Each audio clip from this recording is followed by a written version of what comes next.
All right, geeking out about gear, gear setup. Well, I we gave a shout out to Dan, right? Yeah. And he turned me on to. I've always been a Taylor guy. Yeah. Well, I started Martin, but my hands, they tell me, yep, big hands. So did Jimmy, though. I mean, long fingers, right? You see those photos of Robert Johnson, like 3 feet. So you take some instruments in the neck. If you think like a Telecaster, super narrow, right? Excuse me, that's a challenge for me to get in there and do what I want to do. So Taylor, I don't have the measurements, a little wider neck. So that's why, boom, Taylor. So I had my Martin, and I pick up a Taylor, I'm like, oh wow, I can do all this, all right. But my first Taylor was a 310 Island guitars. Still have it, forever, right? And then I thought, you know what? I'm going to break down and buy a really nice Taylor. 800 series, like $3,000. Just let's go for it. Yeah. Neck, everything. So Taylor has their own pickup system, the expression system. This is the first one.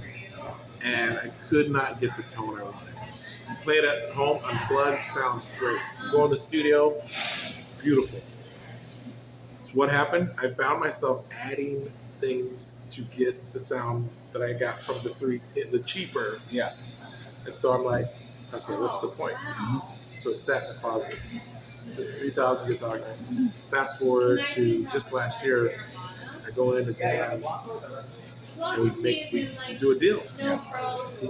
He sets me up this Australian guitar, Matten, Tommy Emmanuel plays.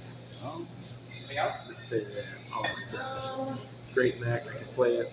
And so I take that and plug into this AER acoustic amp. Okay, this is it. This is my setup. This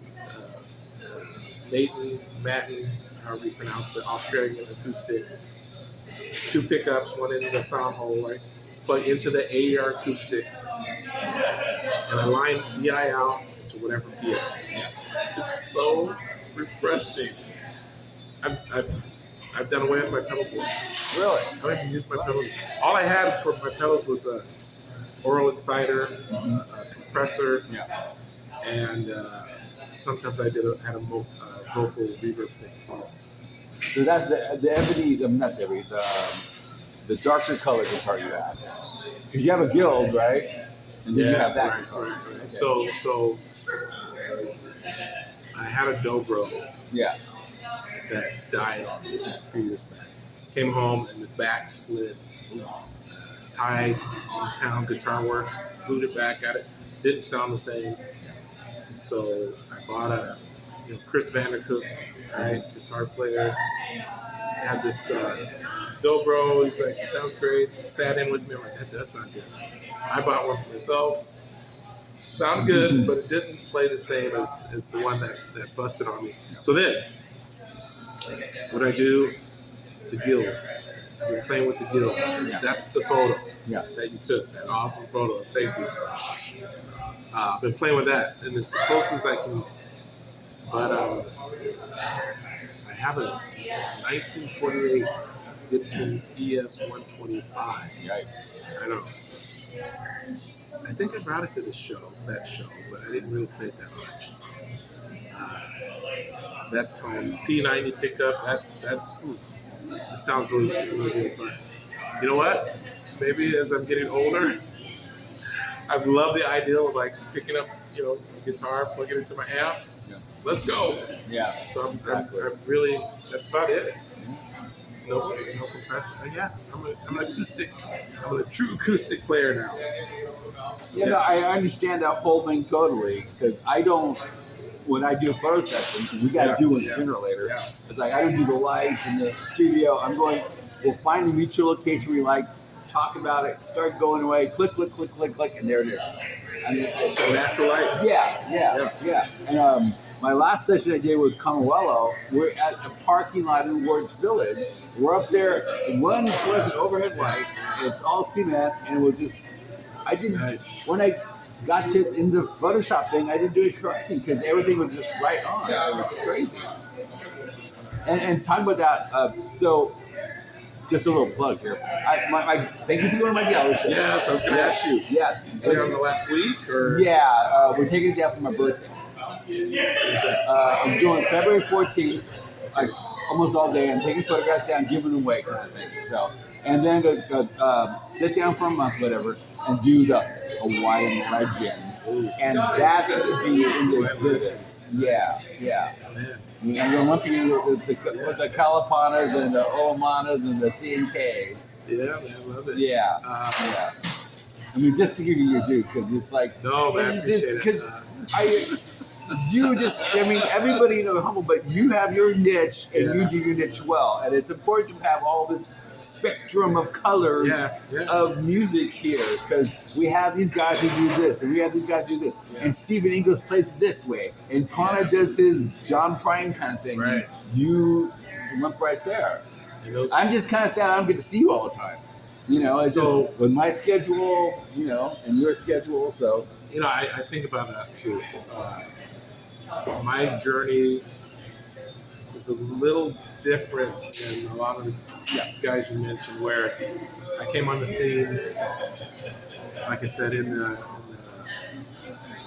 early 90s, mid 90s really, and then started, doing some shows. And remember when we had the jazz festival, we saw this, and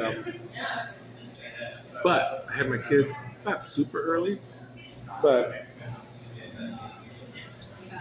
early enough that it was like, between like this public school teacher, my kids, family, my priorities shifted super fast. And I was gigging early on public school teacher to supplement my income, right?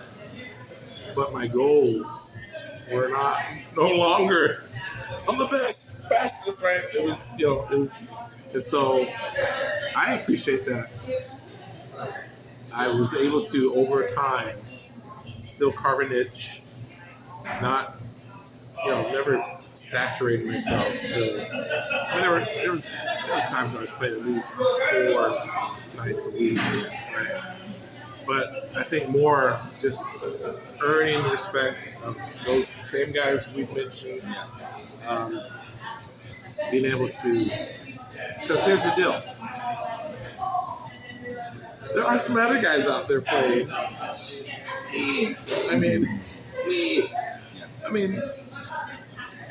Not everyone.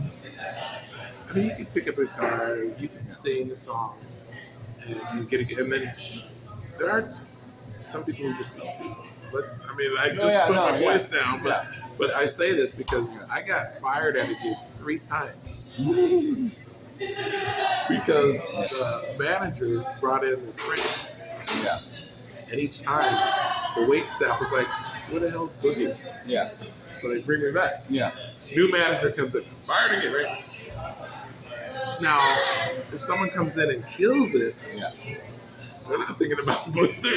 It's like, so. But I heard the story. So many people manager comes in, gets somebody else, and all of a sudden the wait staff, because they're the ones that give the recommendations. They'll the K-Boys.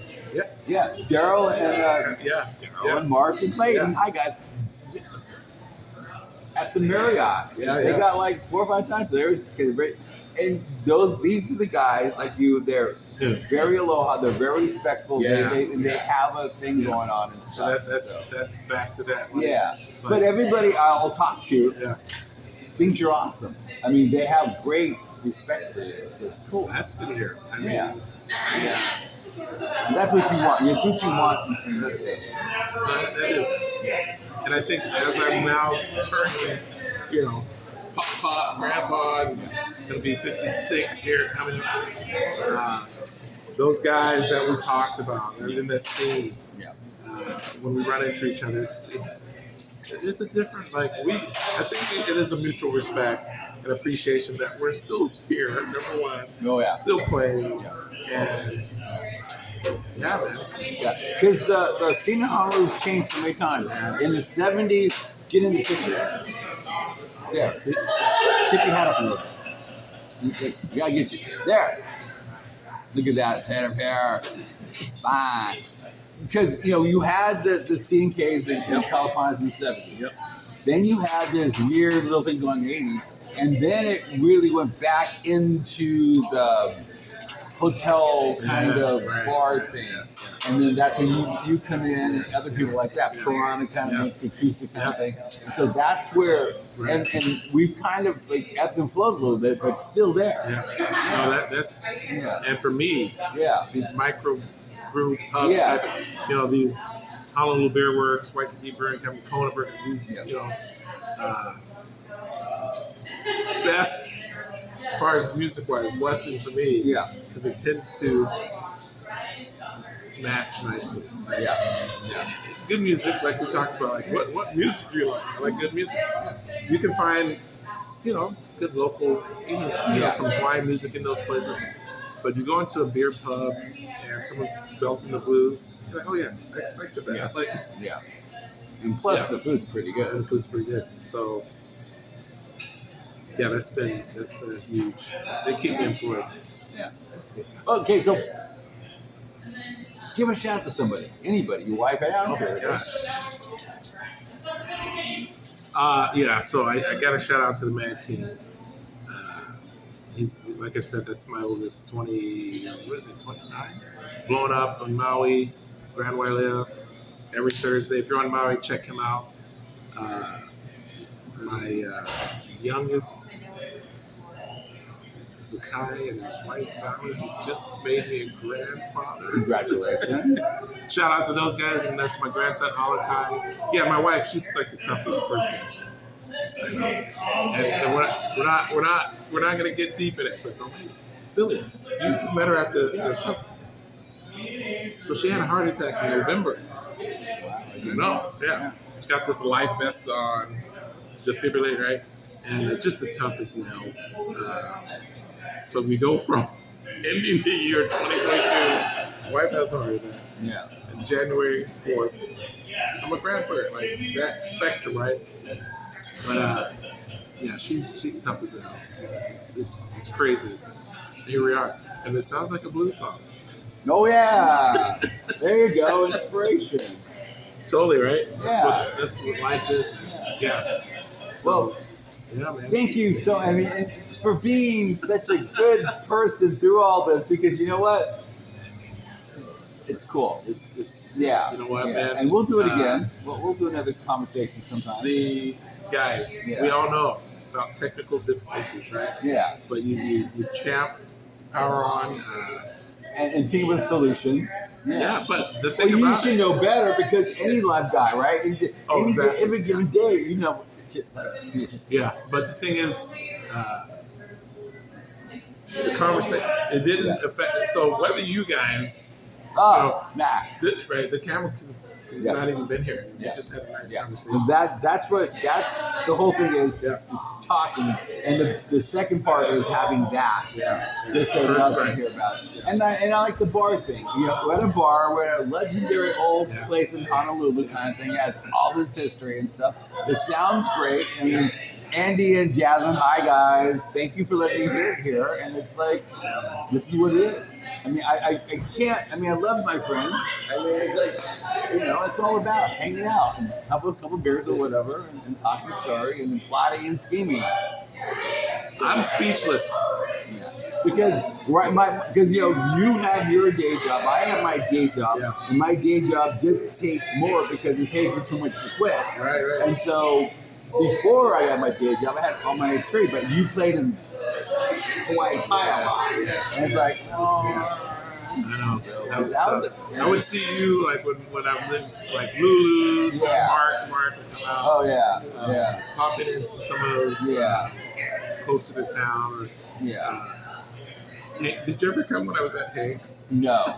But and I think I walked by Hank's twice. Yeah, You survived. All right. and I walked past. Yeah. Yeah. And I love Hank and Dave. Yeah.